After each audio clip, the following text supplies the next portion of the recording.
राजनीति विज्ञान के सभी विद्यार्थियों का स्वागत है, अभिनंदन है।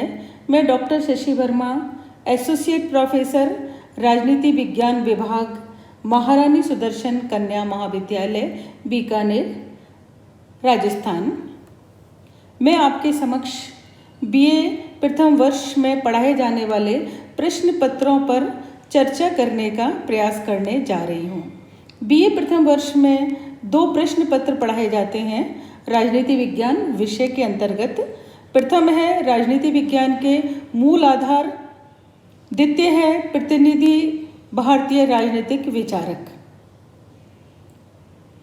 इस वीडियो में हम बीए प्रथम वर्ष के द्वितीय प्रश्न पत्र प्रतिनिधि भारतीय राजनीतिक विचारकों के विचारों का मंथन करेंगे। जैसा कि हम सबको विदित है कि भारत में सर्वप्रथम 24 अगस्त 1608 को अंग्रेजों का आगमन हुआ था, अर्थात वो भारत आए थे और उन्होंने 15 अगस्त 1947 तक भारत में राज्य किया, अर्थात 16वीं शताब्दी तक भारत में राजतंत्र था, राजाओं का राज्य था। भारत छोटी छोटी रियासतों में बटा हुआ था और राजा की इच्छा ही कानून होती थी। राजा के श्री मुख से निकले हुए शब्द ही कानून का रूप धारण कर लेते थे। ऐसी परिस्थितियों में कुछ राजनीतिक वैज्ञानिकों या शास्त्रियों ने राज व्यवस्था और राजाओं के बारे में अपने विचार प्रकट करने का साहस किया, जो कालांतर में हमारे संविधान निर्माण का आधार बने। बीए प्रथम वर्ष के पाठ्यक्रम के अनुसार सर्वप्रथम हम मनु के विचारों को जानने का प्रयास करेंगे कि मनु ने राजा और राज व्यवस्था के बारे में किन सिद्धांतों का निर्माण किया, या उन्होंने बताया कि राजा को अपनी राज्य व्यवस्था को किस प्रकार से चलाने का प्रयास करना चाहिए। तो सबसे पहले हम मनु के बारे में जान लेते हैं कि मनु कौन है। मनु भारत के प्रमुख राजनीतिक विचारक व महान स्मृतिकार हैं। पौराणिक आख्यान के अनुसार मनु को मानव जाति का प्रथम जनक या प्रथम विधिवेता, यानी कि वो जिन्होंने कानून का निर्माण किया, वो ऐसे मानव थे। वे मानव जाति के आदि पुरुष थे। मनु का काल महाभारत युद्ध से 25 पीढ़ी पहले का माना जाता है। पुराणों में ये भी उल्लेख मिलता है कि मनु 14 हुए थे, अर्थात मनु कोई मनुष्य नहीं थे। मनु एक पद का नाम था। मनु का बेटा मनु, मनु का बेटा मनु, मनु का बेटा, इस तरीके से पुरुष मनु के नाम पर एक श्रृंखला चली थी। जिस तरीके से हमारे यहाँ राजा का बेटा राजा, राजा का बेटा राजा होता है, या इंग्लैंड में राजमुकुट एक पद का नाम है, या जिस तरीके से शंकराचार्य हैं, यानी कि शंकराचार्य के बाद जो भी उनके गद्दी पर बैठता है वो शंकराचार्य ही होता है। उस तरीके से मनु एक पद का नाम था और मनु के उस गद्दी पर बैठने वाले दूसरे पुरुष का भी नाम मनु था। और मनु होता था, ये भी माना जाता है कि मनु जो थे वो प्रथम पुरुष थे। जब सृष्टि का प्रलय हुआ, सारी सृष्टि नष्ट हो गई, तो मनु अपनी पत्नी के साथ नाव पर बैठे हुए बचे हुए थे। उनकी 5 संतानें हुई, 2 पुत्र और 3 पुत्रियां, और उन्हीं की संतानों की हम संतानें, यानी कि आज जो सृष्टि हमें नजर आ रही है वो उन्हीं की संतान है। समस्त मानव जाति उन्हीं के परिवार के अंश हैं। तो मनु जो थे वो इस तरीके थे, यानी कि एक श्रृंखला थी मनु की, और मनु ने ही हमारी सृष्टि की, ऐसा माना जाता है कि मनु के द्वारा ही हमारी सृष्टि की रचना हुई थी। मनु ने मनुस्मृति नामक ग्रंथ की रचना करी थी। निश्चित ही पहले मनु नहीं रहे होंगे कि जिन्होंने मनुस्मृति की रचना करी। जितने भी मनु आए उन्होंने राज व्यवस्था के बारे में या राजनीतिक सामाजिक व्यवस्था के बारे में अपने विचारों को लिखा या व्यक्त किया। वो हमारी मनुस्मृति बन गई उससे। तो मनुस्मृति एक महान काव्य है, वह मनु द्वारा रचित और भृग ऋषि द्वारा संकलित है। यानी कि जो 14 मनु हुए थे उन्होंने राज्य व्यवस्था के बारे में, समाज व्यवस्था के बारे में जो अपने विचारों को प्रकट किया, उन्हें भृग ऋषि ने संकलित किया और एक बुक का रूप दिया, एक पुस्तक का रूप दिया, जिसे हम मनुस्मृति के नाम से जानते हैं। मनुस्मृति में 12 अध्याय तथा 2694 श्लोक हैं। मनु के इस मनुस्मृति में राजनीतिक और सामाजिक व्यवस्था से संबंधित ग्रंथ है ये। इसमें यानी कि राजनीतिक और समाज की सामाजिक व्यवस्था को किस तरीके से चलाया जाना है, इन सभी के बारे में विस्तार से वर्णन किया गया है। तो मनु ने मनुस्मृति में सर्वप्रथम हम राज्य की उत्पत्ति के बारे में उन्होंने अपने विचार प्रकट किए हैं कि राज्य की उत्पत्ति कैसे हुई थी। तो मनुस्मृति के 7वें अध्याय में राज्य की उत्पत्ति का विवरण किया गया है। मनुष्य के अनुसार इस संसार में राज्य के अभाव में बलवानों के डर से प्रजा में व्याप्त असुरक्षा के निवारण हेतु तथा संपूर्ण संसार की रक्षा के लिए ईश्वर ने राजा की सृष्टि की। स्पष्ट है, मनु ने राज्य के देवीय सिद्धांत का प्रतिपादन किया है, अर्थात जब चारों तरफ अराजकता की स्थिति थी, बलवान जो थे निर्बलों पर अत्याचार कर रहे थे, ऐसी स्थिति में स्वयं ब्रह्मा ने आकर राजा का निर्माण किया ताकि वो बलवानों से, दुष्ट लोगों से प्रजा की रक्षा कर सकें। इस तरीके से उन्होंने राज्य की उत्पत्ति को कहा। उसके बाद उन्होंने कहा कि राजा के अंदर राजा को स्वयं चूंकि ब्रह्मा ने उत्पन्न किया या ब्रह्मा ने इधर प्रकट किया है, तो राजा का कार्य जो है वो यही है कि वो प्रजा के कल्याण के लिए कार्य करे। तो राजा के कुछ गुणों का उन्होंने बताया है कि राजा जितेंद्रिय होना चाहिए, ज्ञानी होना चाहिए, विनीत होना चाहिए, लोकप्रिय होना चाहिए और व्यसन रहित होना चाहिए। अर्थात यह जितेंद्रिय यानी कि अपने जो इंद्रियां हैं उनके ऊपर विजय प्राप्त करने वाला होना चाहिए, कि वो इस तरीके का हो कि अपनी इंद्रियों को विजय प्राप्त करे और अपने दुर्गुणों के ऊपर विजय प्राप्त करके सिर्फ जनता के कल्याण के लिए कार्य करे। ज्ञानी होना चाहिए, उसको समस्याओं के बारे में, राज्य व्यवस्था के बारे में ज्ञान होना चाहिए, विनीत होना चाहिए, यानी इतना नर्म होना चाहिए वो कि जनता के जो भी परेशानियां उनको सुने और उनके दूर करने का प्रयास करे। यदि वो ऐसा करेगा, जनता की परेशानियों को सुनेगा, जनता के कल्याण के लिए कार्य करेगा, तो लोकप्रिय भी होगा और व्यसन रहित होना चाहिए कि उसमें किसी भी तरीके की कोई दुर्भावना नहीं होना चाहिए। राजा को उसके बाद मनु ने कहा है कि राजा को निम्न विधाओं का ज्ञाता भी होना चाहिए, ऐसे कि दंड नीति, अर्थात यह है कि शासन व्यवस्था को चलाने के लिए निश्चित ही जो दुष्ट लोग हैं, जो अराजकता फैलाते हैं, उनको दंड दिया जाना चाहिए, तभी कोई राज्य व्यवस्था चल सकती है सुचारू रूप से। तो राजा को ये पता होना चाहिए कि किस अपराध के लिए किस तरीके का दंड दिया जाना चाहिए।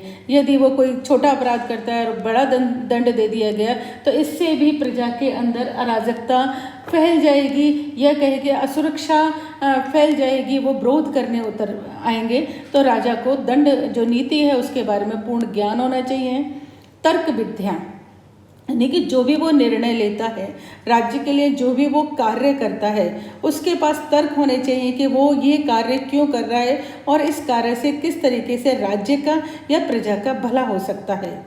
ब्रह्म विद्या, व्यवसाय और धन प्राप्ति की विद्या, यानी कि उन्हें व्यवसाय और धन प्राप्ति की भी जानकारी उसे होनी चाहिए कि किस तरीके से वो व्यवसाय करे और धन प्राप्ति किस तरीके से कर सकता है।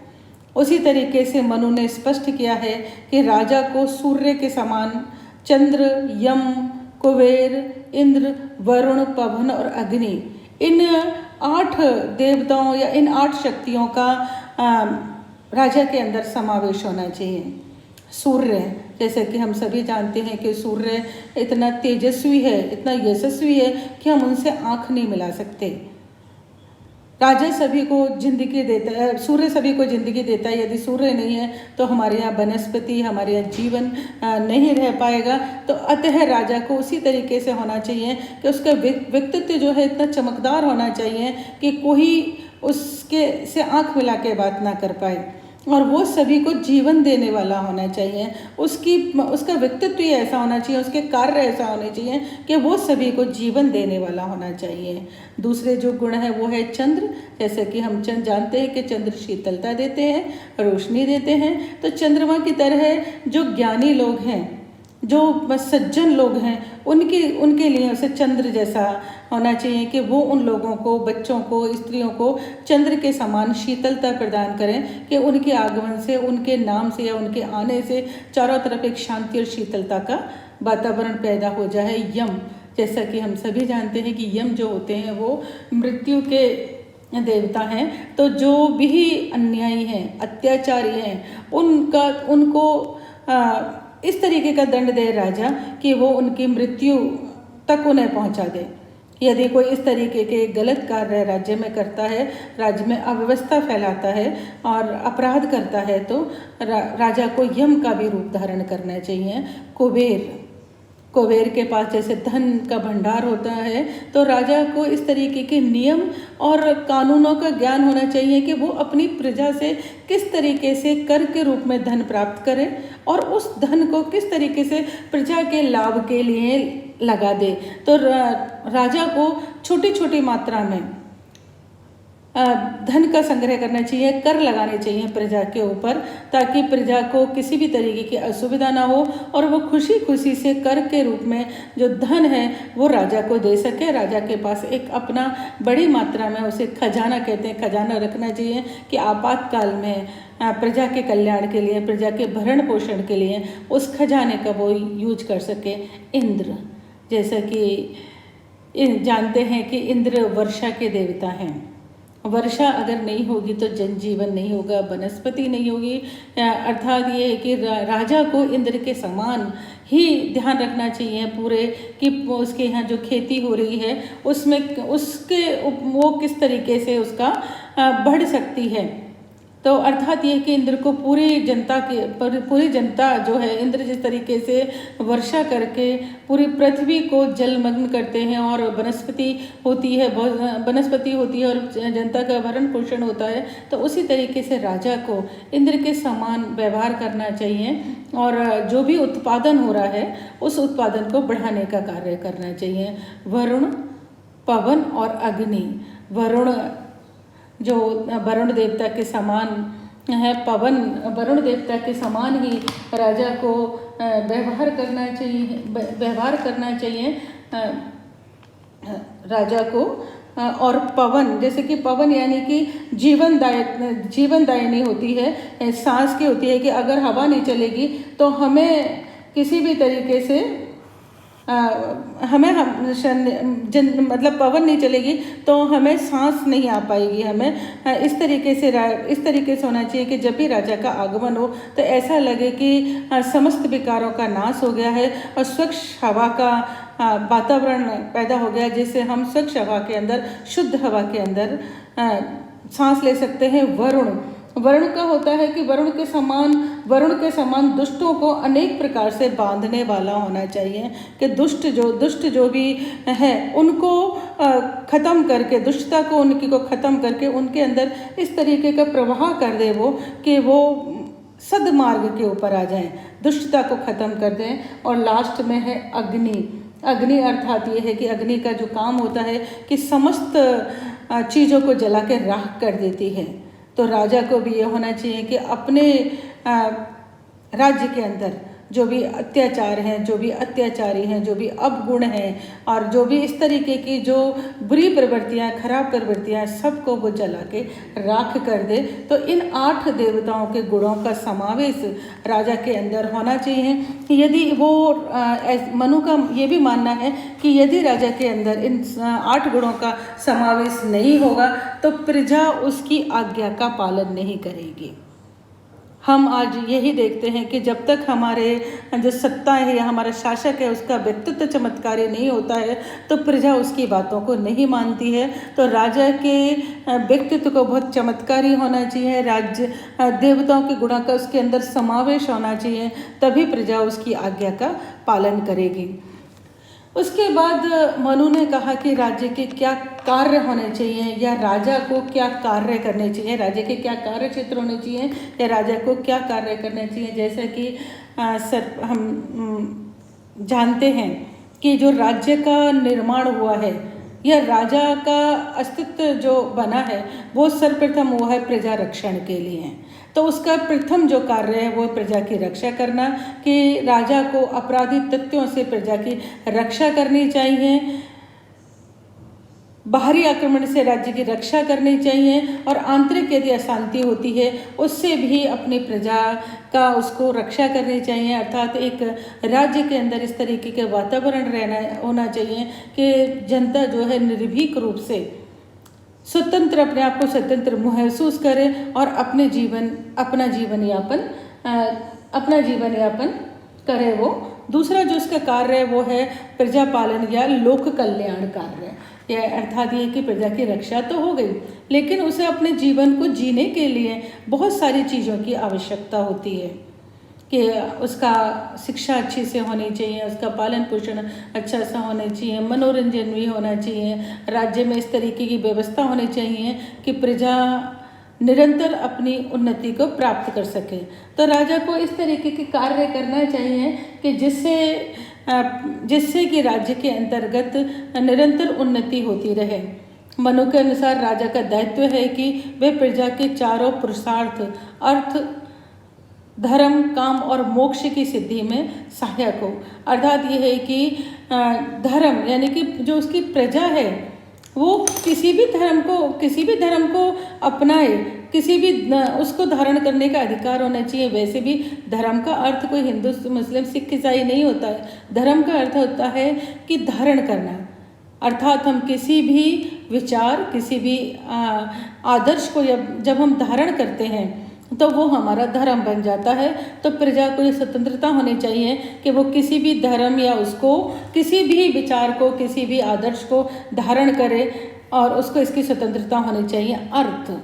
अर्थ का तात्पर्य ये है कि उसे अपनी आजीविका कमाने का अधिकार होना चाहिए, क्योंकि बिना आजीविका कमाए भरण पोषण के कोई भी जिंदा नहीं रह सकता। तो उसे अपनी आजीविका अपने तरीके से प्राप्त करने का, काम करने का अधिकार होना चाहिए कि अर्थ कमा सके, धन कमा सके और उस धन पर उसका स्वयं का अधिकार होना चाहिए। काम और मोक्ष की प्राप्ति, काम का अर्थात जो भी वो कमाता है उसको अपने अनुसार उसे खर्च करने का अधिकार होना चाहिए कि वो किस तरीके से अपनी भौतिक आवश्यकताओं की पूर्ति करे, मोक्ष की सिद्धि में सहायक हो। मोक्ष है कि वो इस तरीके से कार्य करे कि जिसे लास्ट में पूजा पाठ, धर्म, दान के जो कि उसको मोक्ष प्राप्त करने में सहायक हो सके। तो राजा के कल्याण के लिए, प्रजा के पालन के लिए राजा को इस तरीके के कार्य करने चाहिए कि राज्य में रहने वाली जो भी संतानहीन स्त्रियां हैं, विधवा हैं या बच्चे हैं, ब्राह्मण वर्ग है और भी असहाय व्यक्ति हैं, उन सभी के लिए वो कार्य करे, यानी कि उन सभी के कल्याण के लिए कार्य करे। सभी लोग निर्भीक रूप से होकर उसके संरक्षण में जी सकें और जो भी प्रजा की संपत्ति है उस संपत्ति को भी संरक्षित किया जा सके, यानी कि उनको डर ना हो कि किसी भी तरीके से उनको या उनके संपत्ति को किसी भी तरीके का नुकसान होगा। तो ये कार्य प्रजा रक्षण, प्रजा का पालन और लोक कल्याण करना, ये राज्य या राजा का दायित्व है कि वो इन सब कार्यों को करेगा। यदि उसके बाद हम बात करते हैं तो प्रशासनिक व्यवस्था का निर्माण, अर्थात ये है कि राज्य को राजा अकेले पूरा नहीं कर सकता है, उसे एक सुसंगठित और सक्षम प्रशासनिक व्यवस्था की आवश्यकता होती है। तो राजा का कर्तव्य है कि वो विभिन्न प्रशासनिक दायित्वों के निर्वहन हेतु राजा के द्वारा योग्य व्यक्तियों और अधिकारियों की नियुक्ति करनी चाहिए। राजा को नियुक्ति करने के बाद ही नहीं भूल जाना चाहिए कि उसने अपने कर्मचारियों को नियुक्त कर दिया और वो क्या कर रहे हैं। तो राजा को समय समय पर ये भी ध्यान करना चाहिए कि जो उसके कर्मचारी हैं, जो जिन लोगों को उसने नियुक्त किया है, वो अपने दायित्वों का निष्ठापूर्वक पालन कर रहे हैं या नहीं कर रहे हैं, यानी कि वो प्रजा के प्रति जो उनके कर्तव्य हैं उन कर्तव्यों को वो पूरा कर रहे हैं या नहीं कर रहे हैं। राजा को ये भी देखना चाहिए कि उसके जो अधिकारी हैं, जो कर्मचारी हैं, वो कहीं भ्रष्ट तो नहीं हैं, प्रजा को किसी भी तरीके का दुख तो नहीं दे रहे हैं। यदि उसे ऐसा लगता है कि उसके जो कर्मचारी हैं या उसके अधिकारी हैं वो भ्रष्ट हैं, अत्याचारी हैं, वो प्रजा को दुख दे रहे हैं किसी भी तरीके से, तो राजा को देख के उनको उनके पद से मुक्त करना चाहिए, और पद की मुक्ति नहीं करना चाहिए बल्कि उन्हें सजा भी देनी चाहिए। अर्थात ये कि कर्मचारी में ये वह होना चाहिए कि वो यदि कोई कार्य करे तो वो प्रजा की भलाई के लिए ही कार्य करे। नेक्स्ट है अर्थव्यवस्था का संचालन एवं नियंत्रण। कोई भी कार्य बिना अर्थ के नहीं होता, बिना धन के नहीं होता। तो अतः इतने बड़े राष्ट्र को चलाना, इतने बड़े राज्य को चलाना बहुत ही मुश्किल है बिना धन के। तो राजा के द्वारा अपने राज्य में कृषि उत्पादन और व्यापार के संचालन की उचित व्यवस्था करनी चाहिए। प्रजा को उसकी संपत्ति और समृद्धि की रक्षा के प्रति भी आश्वस्त किया जाना चाहिए। अर्थात ये है कि जो व्यापारी वर्ग है या कृषिक वर्ग है वो नित्य ऐसी व्यवस्था करनी चाहिए कि वो आराम से खेती बाड़ी कर सके, अपने जो ज़मीन है उसके अंदर उत्पादन कर सके, उसको मशीनरी या जो भी उपलब्ध बीज या जो भी पानी है उस सब की व्यवस्था करना, उसकी सबकी वो ध्यान रखे राजा कि उन सब की व्यवस्था हो रही है या नहीं हो रही है, और जो भी यथासंभव राज्य के द्वारा उनको सहायता प्रदान करनी चाहिए वो राजा को प्रदान करना चाहिए। राजा को ऐसे इसके अतिरिक्त जो व्यापारी वर्ग है वो किस तरीके से अपने व्यापार का संचालन कर रहा है, किस तरीके से, और जो सभी चीज़ें बाहर से आ रही हैं उनकी रक्षा करनी चाहिए। व्यापारियों की जो भी उसकी वस्तुएं हैं या जो व्यापारी बाहर बेचने जा रहे हैं उनकी रक्षा करनी चाहिए, या जो व्यापारी अपराध करते हैं, आर्थिक अपराध करते हैं, जैसे मिलावट करते हैं, कम तोलते हैं या जो वस्तु है उसको अधिक मूल्य में बेचते हैं, तो इन सब का भी राजा को ध्यान रखना चाहिए। अपने राज्य में बेचे जाने वाली वस्तुओं का एक निश्चित होना चाहिए, उनके मूल्य होना चाहिए, ताकि किसी भी तरीके से प्रजा के साथ कोई भी दुर्व्यवहार ना हो सके उनके द्वारा।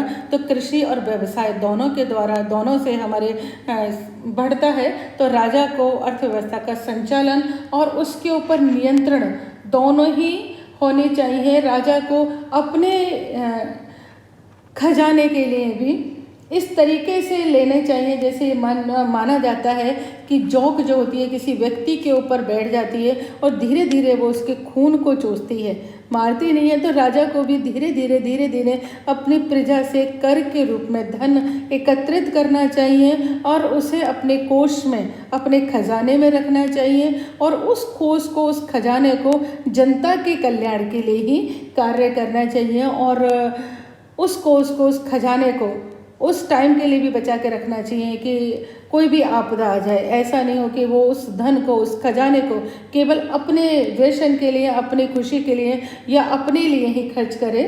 उस धन को जनता के हेतु ही खर्च करने का प्रयास करना चाहिए। उसके बाद राजा या राज्य का जो प्रमुख कार्य है वो है सामाजिक व्यवस्था का नियमन और निर्वहन। अर्थात यह है कि सामाजिक व्यवस्था जो होनी चाहिए वो भी राज्य के द्वारा या राजा के द्वारा ही संचालित होनी चाहिए। ऐसा माना गया है कि मनुस्मृति के द्वारा समाज को 4 भागों में विभाजित किया गया है, ब्राह्मण, क्षत्रिय, वैश्य और शूद्र। राज्य से यह अपेक्षा की गई है कि समाज के प्रत्येक वर्ण के सदस्यों द्वारा निर्धारित कर्तव्यों के पालन को वो सुनिश्चित करे। अर्थात ब्राह्मण, ऐसा माना जाता है कि राजा, किसी भी राज्य में राजा बीच में रहता है और ब्राह्मण उसके चारों तरफ रहते हैं। ब्राह्मण का कार्य होता है अध्ययन और अध्यापन करना। तो वो सभी जो भी आने वाले बच्चे हैं या जो भी राज्य के नागरिक हैं उन सभी को वो शिक्षा देते हैं, उनका अध्ययन करवाते हैं, खुद अध्ययन करते हैं, और राजा को जब भी टाइम होता है, जब भी समय आता है, उनको वो सही सलाह देते हैं कि किसी भी कार्य को किस तरीके से करना चाहिए। तो ब्राह्मणों का कार्य यही है, और ब्राह्मणों को जो राजा के द्वारा उनके पालन पोषण के लिए राजा को उनको जो भी दीक्षा दी जाती है कि उनके भरण पोषण का दायित्व भी ब्राह्मणों का राजा के ऊपर होता है।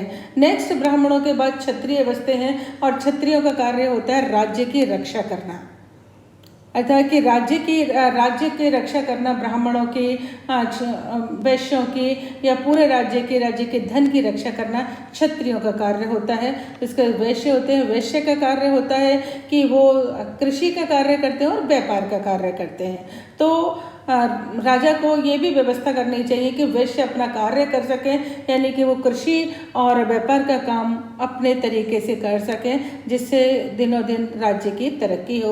और शूद्र का कार्य ये माना जाता है, मनुस्मृति में कहा है या मनु ने कहा है कि जो वर्ग सभी वर्गों की, बाकी के ब्राह्मण, क्षत्रिय, वैश्य या राजा की जो सेवा करता है उनको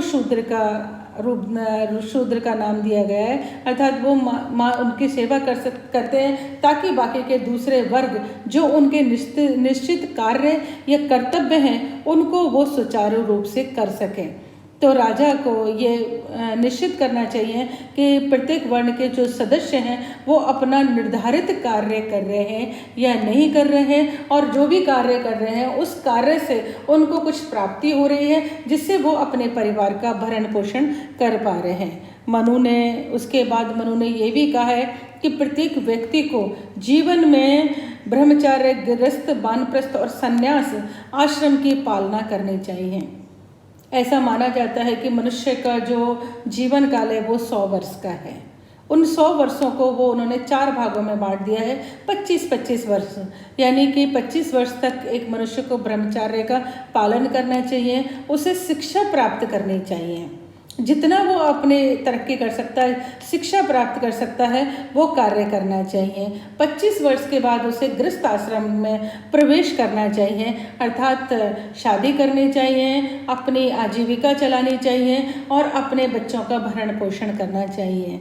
इस तरीके से अपने बच्चों का भरण पोषण करते हुए 50 साल का हो जाता है और उसके जो बच्चे हैं वो आने वाले बच्चे भी बड़े हो जाते हैं और वो बच्चे अपने आप को संभालने वाले हो जाते हैं। तो ऐसी स्थिति में वानप्रस्थ आश्रम में आ जाना चाहिए। वानप्रस्थ का तात्पर्य है कि अभी तक जो उसने शिक्षा और धन जो उसने कमाया है राज्य से, समाज से, अपनी मेहनत से, उसे समाज को वापस देना चाहिए, उस शिक्षा को, यानी कि जो भी उन्होंने शिक्षा करी है, जो धन है वो दान में देना चाहिए, शिक्षा है जो उनको आगे शिक्षित करने का प्रयास करना चाहिए। इस तरीके से उसे 25 साल और बिता देने चाहिए। यदि वो उस 75 साल के बाद उसका जीवन काल बचता है तो उसे संन्यास आश्रम यानी कि जंगल के में चले जाने चाहिए। ऐसा माना जाता है कि हमारी प्रकृति के अंतर्गत बहुत सारी चीज़ें हैं और वो सारी चीज़ें हमारे जंगलों में ही हैं, पेड़ पौधों में हैं, वनस्पति में है। तो मैं तो इसमें यही मानती हूँ कि संन्यास आश्रम का जो उन्होंने रखा था, प्रावधान रखा था, अर्थात ये है कि उनके बच्चे बड़े हो गए हैं, वो अपने आप को संभाल सकते हैं, तो संन्यास उन्हें जंगल में जाकर जो वनस्पति है, जो या प्राकृतिक जो धरोहर है, हमारे प्रकृति ने हमें जो बख्शी है, उन पे रिसर्च करनी चाहिए, उनके ऊपर सर्वेक्षण करना चाहिए, उनके ऊपर कि क्या क्या हम समाज के लिए और कार्य कर सकते हैं। जैसे बहुत सारी दवाइयाँ होती हैं, उस वनस्पति के अंदर दवाइयाँ होती हैं, प्रकृति में, ज़मीन में भी बहुत सारी चीज़ें छुपी हुई होनी चाहिए। तो निरंतर उनके ऊपर रिसर्च करनी चाहिए उन्हें, और वो रिसर्च उनकी जो भी अगर सफल हो जाती है तो वो राजा तक पहुंचानी चाहिए, जिससे कि समाज का तरक्की हो, समाज का भला हो। तो इस तरीके से प्रत्येक व्यक्ति को अपने आश्रम का निर्वहन करते हुए अपना जीवन व्यतीत करे, ये देखना भी राज्य का दायित्व है। अर्थात 25 साल तक उसकी शिक्षा होनी चाहिए, फिर वो गृहस्थ आश्रम में आए, उसकी सुरक्षा की व्यवस्था होनी चाहिए। यदि वो कोई दान देने का कार्य करता है, शिक्षित करने का कार्य करता है, तो राजा या राज्य उसके लिए व्यवस्था करे। यदि वो जंगल में चला जाता है और संन्यास धारण करता है तो वहाँ भी उसको खाने को तो चाहिए, उसके खाने की या फल फूल खा लेता है या जो भी वो आविष्कार करता है, उसको जंगल में कुछ ऐसी चीज़ें मिलती हैं जिससे समाज का भला हो सकता है, राज्य का भला हो सकता है, मनुष्य जाति का भला हो सकता है। तो उन चीज़ों को लाने का प्रयास राज्य के अंदर, समाज के अंदर वो राजा को करना चाहिए। उसके बाद राजा को न्याय की व्यवस्था का भी ध्यान रखना चाहिए। राजा के द्वारा निष्पक्ष न्याय की स्थिति को अपनाते हुए नागरिकों के पारस्परिक विवादों को इस प्रकार हल करना चाहिए, उनके ऊपर इस प्रकार निर्णय लेना चाहिए कि सभी व्यक्तियों में सुरक्षा की भावना पैदा हो और न्याय के प्रति विश्वास उनके अंदर पैदा हो और अपराधियों के अंदर डर पैदा हो कि उनको दंड दिया जाएगा।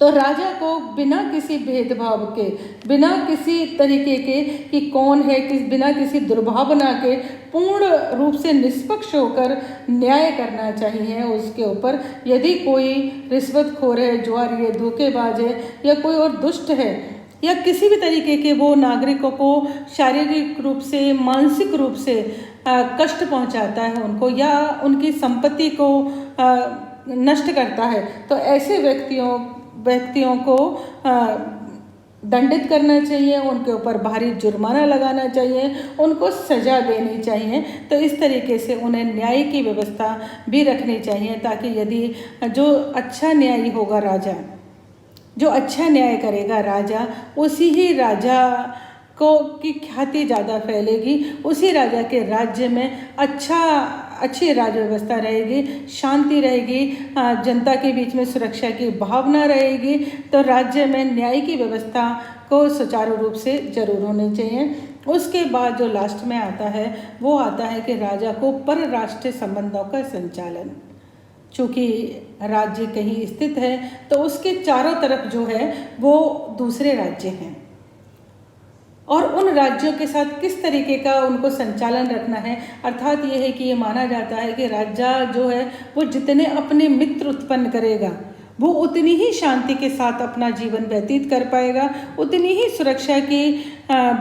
सुरक्षा वो अपने राज्य के नागरिकों को दे पाएगा। तो राजा को इस तरीके की युक्ति और विवेक के आधार पर कार्य करना चाहिए कि वो अनावश्यक युद्ध से बचाव हो सके, उसका राज्य के सम्मान की रक्षा हो सके।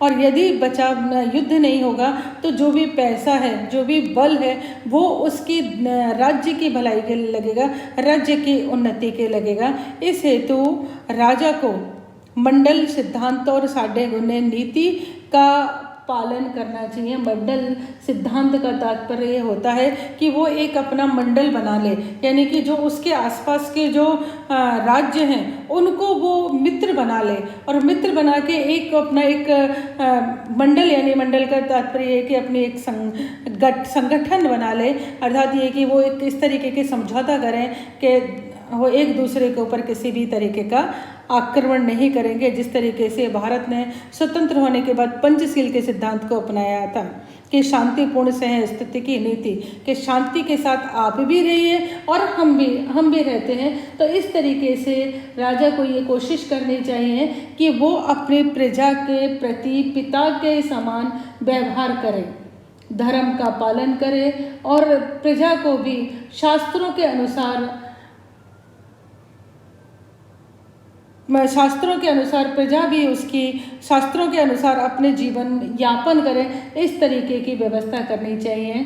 तो इस तरीके के मनु ने कहा है कि जो राज्य का कार्य क्षेत्र है वो बहुत ही व्यापक है। इस तरीके से मनु ने जिस राज्य की कल्पना करी है वो एक लोक कल्याणकारी राज्य की कल्पना करी है, जिसमें प्रत्येक व्यक्ति को अपने बौद्धिक, नैतिक और आध्यात्मिक विकास का समुचित अवसर प्राप्त होता है। अर्थात ये है कि वो कहते हैं, अर्थात ये है कि मनु का कहना यह है कि जो राजा है या राज्य है उसका कार्य यही है कि वो प्रजा के कल्याण के लिए हमेशा कार्य करता रहे। धन्यवाद।